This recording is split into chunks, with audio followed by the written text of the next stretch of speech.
திரு விஜய் அவர்கள் தலைமையிலான தாவேகா விடுதலை சிறுத்தைகள் கட்சிக்கும் எமது தலைவருக்கும் ஆதரவு கேட்ட கடிதம் வந்திருக்கிறது. அதை எங்கள் தலைவர் அவர்கள் இன்றைக்கு சென்னையிலே அறிவிப்பார். புதுச்சேரி மாநிலத்தில் பிரெஞ்சு மொழி என்பது ஒரு காலனிய ஆட்சிக்கால மொழியாக கருதப்படாமல் இந்த மக்களிடையே ஒரு பண்பாட்டு உறவை இன்றைய அளவிலும் பல்லாயிரக்கணக்கான புதுச்சேரி வாழ் தமிழர்கள் பிரான்ஸ் நாட்டிலே இருக்கின்ற சூழலில் இது ஒரு பண்பாட்டு உயிரோட்டமான உறவை தொடர்ந்து கொண்டிருக்கிற ஒரு கருவியாக பிரெஞ்சு மொழி என்பது இங்கே இருக்கிறது. குழந்தைகள் இந்திய அரசின் மும்மொழி திட்டத்தின் கீழ் பள்ளிகளிலே 3வது மொழியாக பிரெஞ்சு மொழியை தேர்ந்தெடுத்து பல்லாயிரக்கணக்கான மாணவர்கள் 5ஆம் வகுப்பு வரை பிரெஞ்சு மொழியை படித்திருக்கிறார்கள். இன்றைக்கு திடீரென்று அவர்களுடைய மொழி உரிமையை பறிக்கும் விதமாக பிரெஞ்சு மொழியை அந்த அட்டவணையிலிருந்து அகற்றிவிட்டு இந்தியை கட்டாயம் படிக்க வேண்டும் என்று ஒன்றிய அரசினுடைய அந்த கொள்கையை புதுச்சேரி மாநில அரசு இங்கு இருக்கிற மக்கள் மேல் திணித்திருக்கிறது. இதை வன்மையாக கண்டிக்கின்றோம்.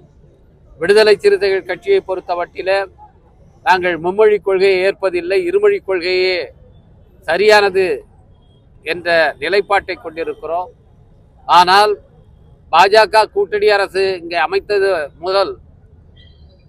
முதலமைச்சராக இருந்த என்ஆர் அவர்கள் பாஜகவின் அழுத்தத்துக்கு பணிந்து நம்முடைய மக்களுடைய மொழி உரிமையை அவர் விட்டு கொடுத்து பாஜகவினுடைய மும்மொழி கொள்கையை ஏற்றுக்கொண்டார். அதை அப்பொழுதே விடுதலை சிறுத்தைகள் கட்சி சுட்டிக்காட்டி கண்டித்திருக்கிறது.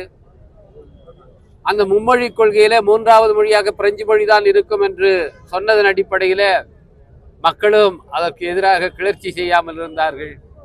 ஆனால் இந்த மும்மொழி கொள்கை என்பதே இந்தியை திணிப்பதற்கானதான், அதற்கான தந்திரம்தான் என்பதை இன்றைக்கு புதுச்சேரியில பாஜக நிரூபித்திருக்கிறது.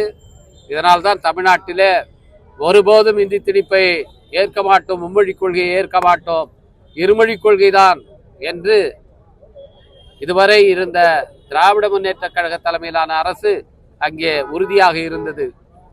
எனவே புதுச்சேரி மாநில அரசு இந்த அரசாணையை திரும்ப பெற்று ஏற்கனவே இருந்தது போல் பிரெஞ்சு மொழியை குழந்தைகள் தொடர்ந்து படிப்பதற்கு வசதி ஏற்படுத்தி தர வேண்டும். இந்தியை திணிக்கின்ற இந்த சதி முயற்சிக்கு புதுச்சேரி மாநில அரசு உடந்தையாக இருக்கக்கூடாது. அதையும் மீறி இந்தி திணிக்கப்பட்டால் இங்கு இருக்கிற மக்கள் அதை ஏற்க மாட்டார்கள்.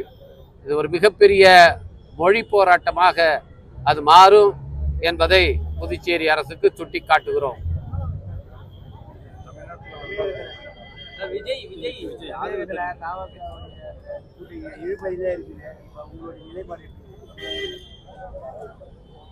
திரு விஜய் அவர்கள் தலைமையிலான தாவேகா, காங்கிரஸ் கட்சி, இடதுசாரிகள், விடுதலை சிறுத்தைகள் கட்சி ஆகியவற்றின் ஆதரவை கேட்டிருக்கிறது. காங்கிரஸ் கட்சிக்கு கடிதம் அனுப்பப்பட்டு அவர்கள் தங்களுடைய நிலைப்பாட்டை நேற்று டெல்லியில தெளிவுபடுத்தி இருக்கிறார்கள். அதன் பின்னர் தான் விடுதலை சிறுத்தைகள் கட்சிக்கும் எமது தலைவருக்கும் இந்த ஆதரவு கேட்ட கடிதம் வந்திருக்கிறது. இது தொடர்பாக எங்கள் தலைவர் உரிய விளக்கத்தை அளிப்பார்கள். அதை எங்கள் தலைவர் அவர்கள் இன்றைக்கு சென்னையிலே அறிவிப்பார்கள். அது தவறான செய்தி என்று சொல்லப்பட்டிருக்கிறது. அவர் சந்திக்கவில்லை. இதுவரை தாவேகா மதச்சார்பற்ற கட்சிகளினுடைய ஆதரவோடு தான் ஆட்சியை அமைக்க வேண்டும் என்பதிலே உறுதியாக இருப்பதாக தெரிகிறது. அதனால்தான் காங்கிரஸ், இடதுசாரி கட்சிகள், விசிக, இந்திய யூனியன் முஸ்லீம் லீக் ஆகியவற்றினுடைய ஆதரவை அவர்கள் கோரியிருக்கிறார்கள். Thank you.